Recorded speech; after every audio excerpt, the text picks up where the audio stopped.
Isang mapagpalang araw po sa ating lahat. Magandang araw at gabi po dyan sa mga silent viewers at solid supporters ng EDC.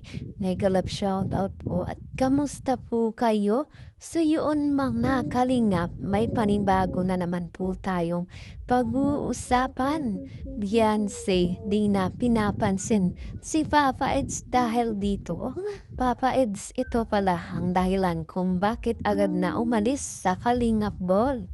Yan po ang ating pag-uusapan maya-maya na lamang, pero bago po yan, kung bago ka pa lang po sa aking munting YouTube channel, pa-like, share, and subscribe naman po at pakipindot na rin po ng notification bell para lagi po kayong updated sa aking i-upload na video.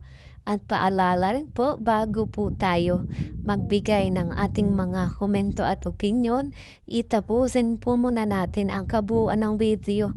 Nang sa ganoon nga po, akma po ang ating i-comment. At lagi ko rin nga pong din sa inyo, ipatuloy po nating suportahan ang mag-ama na matubang. Napakaganda nga po yung pinapakita nila sa atin, mga pagbibigay saya at tulong sa ating mga kababayan. Isuportahan po natin at imaraton mga kalingap. Nang sa ganun nga po marami po silang matulungan. Lalong-lalo na nga po dyan ng mga kapos sa pangangailangan, malinga po nila. At syempre, huwag din nating kalimutang suportahan ang kanilang may bahay. Walang iba kundi sina Ate Edna Vlogs at Jackie Tafia. Huwag po sana tayong magsasawang sumuporta mga kalingap. So yun mga kalingap, balik tayo sa ating pag-uusapan at tatalakayin ngayong araw. Beyonce, hindi pinapansin si Papa Eds dahil po dito. At yan nga po Papa Eds natin, ay ito pala ang dahilan kung bakit umalis agad sa Kalingap Ball. Yan po mga kalingap, at ngayong araw nga po, talagang pag-uusapan ulit natin itong EDC na kung saan mga kalingap ay talaga namang itong si Beyonce natin ay mukhang nagtatampo na at nalulungkot sa kanyang mga nalalaman at nakikita rin mga kalingap. Syempre, itong si Papa Eds natin talaga namang kitang-kita natin ngayon kung gaano kasaya sa kanyang mga beneficiary. At yan nga po ay talaga namang patungkol din sa beneficiary na kung saan mga kalingap ay may pinagseselusan itong si Beyonce natin. At syempre marami nga po ang nakakapansin patungkol dito. At heto nga po sa mga beneficiary ni Papa Eds ay talaga namang ito talaga lagi nga pong kasama ni Papa Edo at lagi nga rin po itong kasama sa kwarto na kung saan marami nga pong silang ginagawa at makikita natin mga kalingap ay masaya nga po si Papa Eds dito. Ayon nga po sa mga komento ng ating mga supporters at manonood ay hindi nga raw pong nakakatuwang tingnan na itong mga beneficiary ni Papa Eds ay nandun palagi sa kwarto ni Papa Eds. At lalo na nga raw po itong si Early, maliban na lang dito sa ibang beneficiary ni Kalingap Edo na mga bata pa. At ito nga pong si Early ay alam naman nating nasa tamang edad na mga kalingap at hindi nga raw po magandang tingnan. Samantalang itong si Beyonce natin ay talagang hindi natin makitaan na nandun pumupunta o nakikita natin sa kwarto ni Beyonce.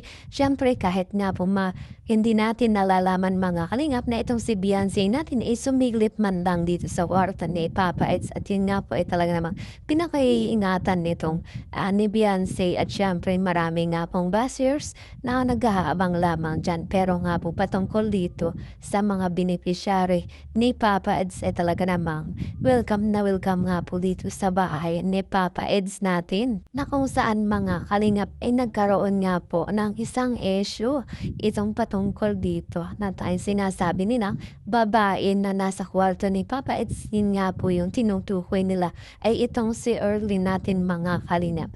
At siguro din dahil sa mga iba pang beneficiary ni Papa Eds na mga babae. At syempre alam naman nating minor pa yun mga kalingap. At ito nga po yung pinagtutuunan nila ng pansin itong si Early natin at talagang hindi nga po tanggap ng ilan na itong si Papa Eds ay talagang masaya dito kay Early. At alam naman ng lahat mga kalingap na isa lamang din itong beneficiary itong si Early. Ngunit talaga namang nagkaroon ng issue at malaking issue nga po ito mga kalingap. At talagang nahalata din ng ilan na itong si Early natin ay talagang merong pagtingin dito kay Papa Eds natin. Itong si Papa Eds natin, di natin alam kung ano ba ang pakay dito o isang lang nga bang beneficiary itong si Early natin o meron nga pang lihim na relasyon itong dalawa. Siyempre mga kalingap para po sa akin ay talaga namang isang beneficiary lamang ito ni Papa Eds at yan nga po ang paulit-ulit na sinasabi ni Papa Eds sa mga taong ayaw dito kay Early na talagang binabash nila mga kalingap. At yan nga po talaga namang makikita naman natin na mabait at matalino nga po itong si Early at alam niya kung hanggang saan nga lamang po ang kanyang limitasyon.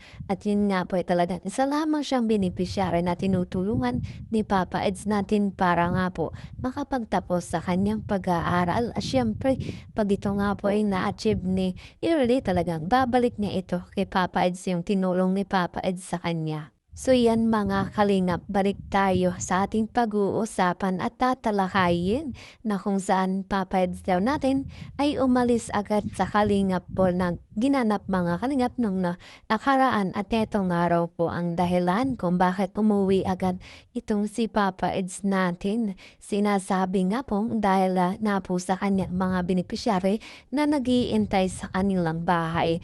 At ayun nga po dahil kaya napaaga itong si Papa Eds nang alis kahit hindi pa nga po tapos yung okasyon o isang okasyon na tinatawag na Kalingap Ball na kung saan ay nagkaroon ng award ditong si Papa Eds.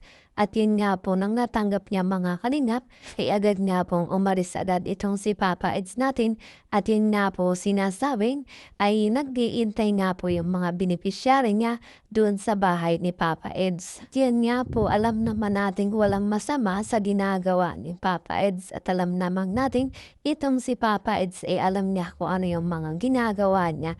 At syempre bilang isang charity vlogger at nagkaroon na rin ng mga beneficiary at nagbibigay ng tulong at syempre alam niya yung kanyang mga gagawin mga kalingap at syempre bilang nag-aantay nga yung kanyang mga beneficiary at meron din nga po silang ganap na tinatawag mga kalingap na year-end party. Yun nga po, napanood din natin mga kalingap at syempre bilang isang leader or nagbibigay ng tulong ay talagang gagampanan niya yung isang pinaka masaya at gusto niya para sa kanyang mga beneficiary. Siyempre nais niya ring maging masaya ang kanyang mga beneficiary mga kalingap kahit nga po sa pamamagitan ng kanyang mga desisyon at na gustong gawin mga kalingap.